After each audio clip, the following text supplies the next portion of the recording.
So today, as part of our Chinese New Year celebrations, we're going to be looking at the willow pattern. So whilst it's associated with China, it was actually made in England, the pattern, and the term willow is basically applied to all different potteries, mostly plates, but they do come in cups and things, that have the traditional willow pattern on. The story of the willow pattern.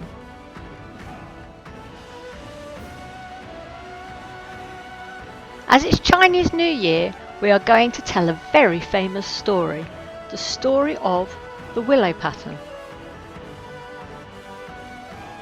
Every part of the blue and white design represents a part of the story.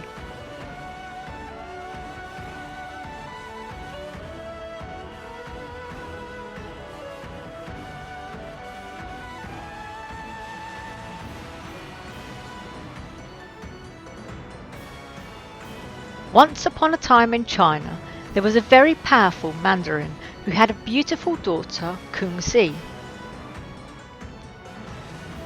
She was in love with one of her father's secretary, Chang, much to the anger of the mandarin, who regarded him unworthy of his daughter. The secretary was banished from the palace and a fence constructed around the gardens so that Chang could not see Kung-si and she could only walk in the gardens until the water's edge. One day a shell fitted with sails containing a poem and a bead which Kung-si had given to Chang floated to the water's edge. Kung-si knew that Chang was not far away.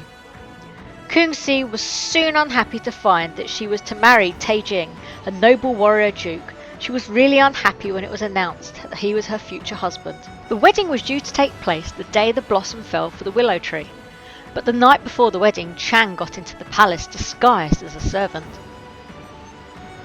They embraced and vowed to run away together. The mandarin, duke and guests had all drunk so much wine they nearly got away with it, but Kung-si's father saw her and gave chase. The couple escaped and stayed with the maid that Kung-si's father had dismissed for helping the lovers. Because they had taken the jewels with them, the mandarin, who was a magistrate, swore he would make Chang pay.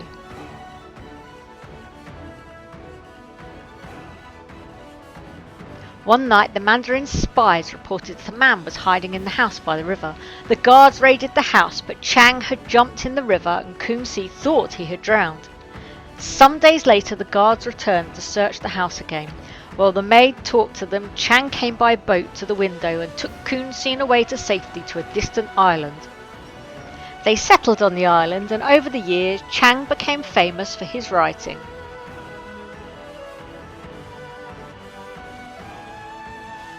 The mandarin heard about this and sent his guards to destroy him. Chang was put to the sword and Kung-si set a fire to the house while she was inside it. So they both sadly died, but the gods, moved by the sad story, turned the souls of the lovers into doves to fly together forever. Now it's over to you. Your challenge is to tell a story in a big picture and paint or colour it on a paper plate. Things to think about: what will your story subject be, and what colours will you use?